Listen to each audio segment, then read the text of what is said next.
Phrasal verbs in English. Watch this video and learn how to use the phrasal verb pitch in. If you don't know me very well, hello, I'm Teacher Prix and I'm going to help you talk to anyone, anywhere, anytime in English. Make sure to subscribe to my channel because every week I post different kinds of English lessons to help you become a better and more confident English speaker, so I appreciate having you here.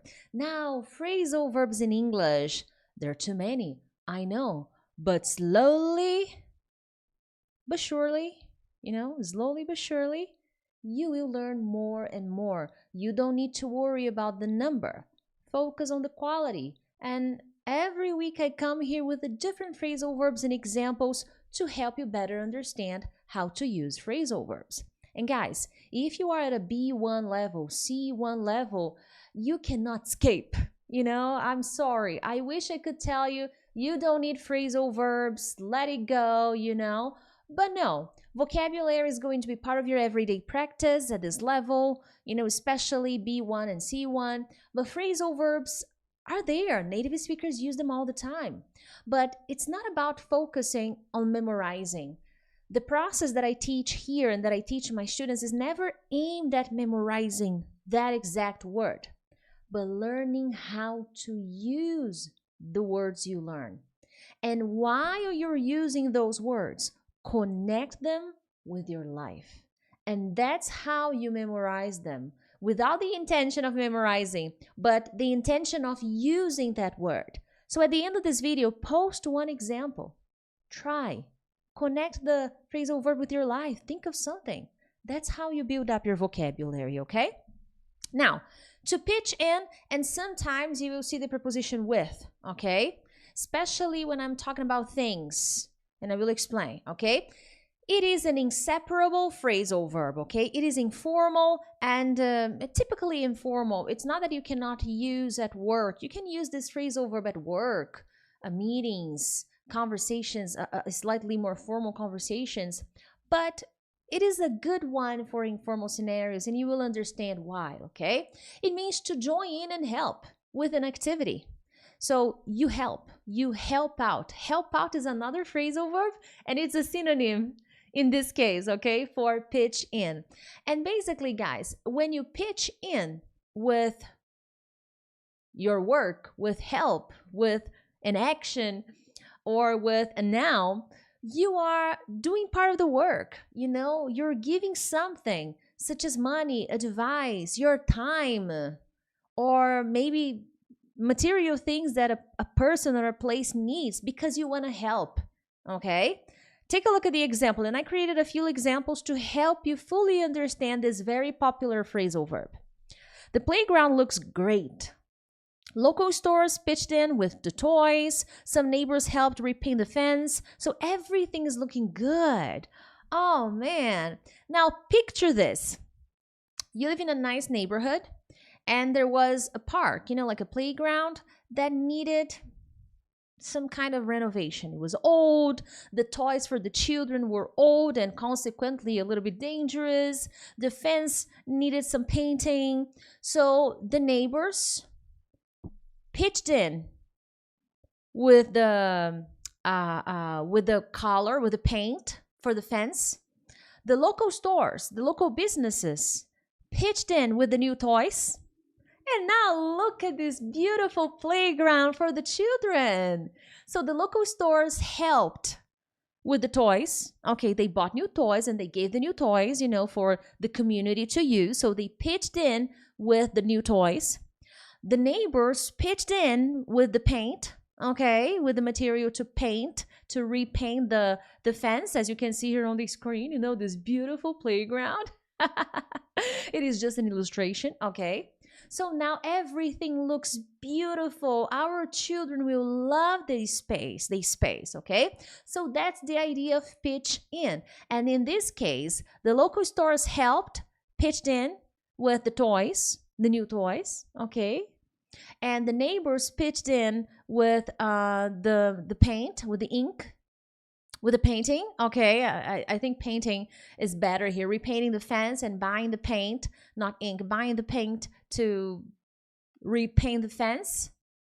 And now everything looks beautiful.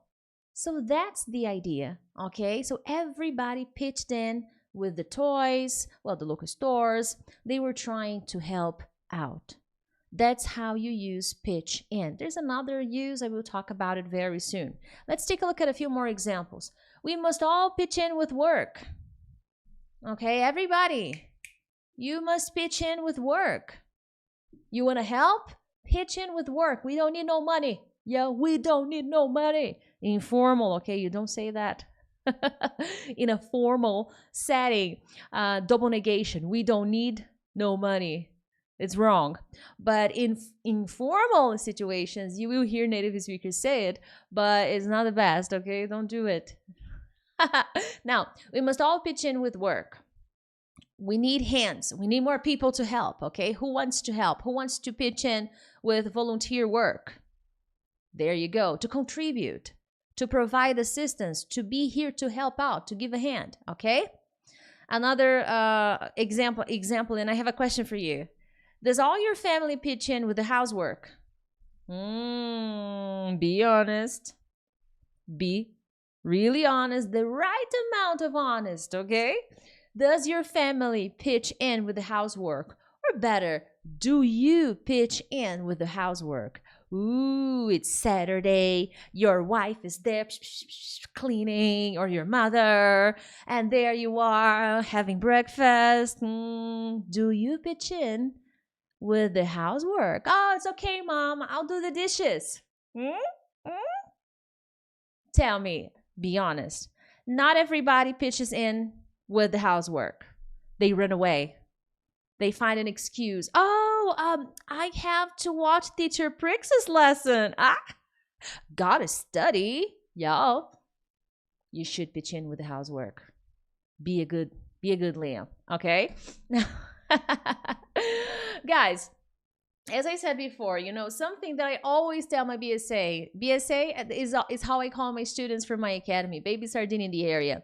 And it is paramount that you don't simply sit here and watch this lesson and then go on about your day, okay? You will forget this lesson very quickly. It is important that you sit down, study, pause, review the examples, and then post your example here in the comments. That's what I recommend you guys do. This is what I do with my babies. In every module in the academy, they have vocabulary practice. And I always tell them, pick your top 5, top 7 words, create examples, short examples, objective examples. That's how you teach your brain this is relevant, or any lesson, not just mine, but any lesson you study, okay? Now, guys, moving on to meaning number 2. Pitch in again. Now, to pitch in, here I may not always use the preposition with. And even in the first example, you may not always use the preposition with, okay? The phrasal verb is really pitch in. But here, guys, which is the most popular use of pitch in, is connected to ka-ching, money. Money, money, money, money. Money. I need your help. So, to give a particular amount of money in order to help with something. Okay, so everybody, let's think of I've created more examples, but think about this. You're at work and a dear colleague of yours is leaving, okay? Think about that. You go to work every day, and then there is, let's see, Peter. And everybody loves Peter, but he's leaving. Start spreading the news. Peter's leaving the company. And now, what should we do? We should pitch in and buy him a present, okay? So you should all pitch in and get Peter a farewell present because he deserves it.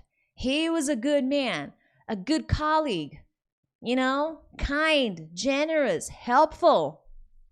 So someone we looked up to. So we should pitch in and get him a farewell present. So maybe that's you in the group. Guys, we need to pitch in to buy him a really nice present. Come on.